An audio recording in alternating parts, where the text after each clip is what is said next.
ભરૂચના ઝઘડિયામાં આવેલી મેટ્રોપોલિટન કંપનીમાં સર્જાયેલા હંગામા બાદ ચૈતર વસાવા આક્રમક મૂડમાં દેખાયા। ઝઘડિયાની એક્સિકેમ કંપનીમાં સર્જાયેલી દુર્ઘટનામાં ભોગ બનેલા કામદારોને વળતર અપાવવા પહોંચેલા ધારાસભ્ય વિવાદોમાં સપડાયા છે। કંપની પરિસરમાં ઘર્ષણ દરમિયાન ચૈતર વસાવાએ મૃતકના સંબંધીને લાફો માર્યો હોવાનો વિડીયો વાયરલ થયા બાદ પોલીસે મારામારી સહિતની કલમો હેઠળ 3 ફરિયાદો નોંધી છે। પોલીસ દ્વારા નોંધાયેલી 3 ફરિયાદ બાદ ચૈતર વસાવાએ પ્રતિક્રિયા આપી। પોલીસ પોતાની નિષ્ફળતા છુપાવવા માટે લાજવાને બદલે ગાજી રહી છે। કંપનીમાં આગ લાગી ત્યારે 16 કામદારો દાઝ્યા છતાં પોલીસે 5 દિવસ સુધી કાર્યવાહી ન કર્યા હોવાનો વસાવાએ આરોપ લગાવ્યો। ચૂંટણીના પરિણામો આવતા જ રાજકીય ઇશારે તેમના પર ફરિયાદોનું ગાળિયું કસવામાં આવ્યા હોવાનો દાવો કર્યો છે। બીજી તરફ પોતાની સામે થયેલી કાર્યવાહી બાદ ચૈતર વસાવાએ વિડીયો જાહેર કરી સીધો પડકાર ફેંક્યો। તેમણે કહ્યું કે તેઓ જેલ જવાથી ડરવાના નથી। આજે એક ચૈતર વસાવાને જેલમાં નાખશો તો હજારો ચૈતર વસાવા જેલમાં બેસવા તૈયાર છે, પરંતુ ન્યાય માટેનો સંઘર્ષ અટકશે નહીં। સાથે તેમણે પરિવારને પણ આશ્વાસન આપ્યું કે કોઈ પણ પરિસ્થિતિમાં તેમના પરિવાર સાથે અન્યાય થવા નહીં દેવામાં આવે। પીડિત પરિવારોને બહારે આવેલા ધારાસભ્યએ સ્પષ્ટ કર્યું કે કંપની સામે એફઆઈઆર થવી જોઈતી હતી, તેના બદલે પીડિતોનો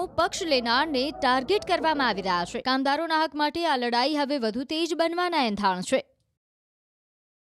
ઝઘડિયા જીઆઈડીસીની metropolitical chemical private limited company, જ્યાં 23મી તારીખના રોજ એમની બેદરકારીના લીધે આગ લાગી, 16 જેટલા કર્મચારીઓ ગંભીર રીતે દાઝી ગયા। એમાં 2 કર્મચારીઓના હમણાં મૃત્યુ થયા અને એમના પીડિત પરિવારોની સાથે અમે કંપની પર એમના કહેવા પ્રમાણે અમે ગયા અને કંપનીને કીધું કે ભાઈ અમને માનવતાની રીતે આપણે મદદરૂપ બનવાનું છે, એમની પોલિસી કે એમની કોઈ પણ વ્યવસ્થા આપણે કરી આપવાની છે।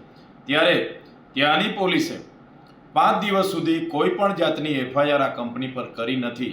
અમે ગયા બાદ પ્રશાસન દ્વારા આ કંપનીને બંધ કરવા માટેની નોટિસ એમણે આપેલી છે ને સંતોષ માન્યો છે।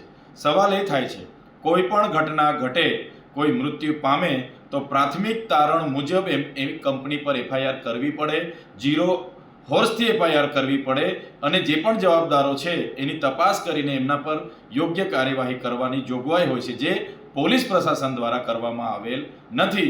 અને આ ઝઘડિયા પોલીસ લાજવાના બદલે ગાજી રહી છે અને ઉલટાનું અમારા પર, મારા સહિતના આગેવાનો પર 3 એફઆઈઆર કરી છે અને એ એફઆઈઆર પણ ગઈકાલના રિઝલ્ટ આવ્યા બાદ આજે કરી છે કે આ ચૈતરભાઈને પર એફઆઈઆર કરો એટલે એ ડરશે, દબાશે અને પછી આગળની કાર્યવાહી બધી ઠપ થઈ જશે અને અમે કંપનીવાળાને બચાવી લઈશું, એ પોલીસનું માનવું છે। ત્યારે અમે પોલીસના એ અધિકારીઓને કહેવા માગીએ છીએ, તમારી આવી ખોટી એફઆઈઆરોથી, તમારી જેલોથી અમે ડરવાવાળા લોકો નથી।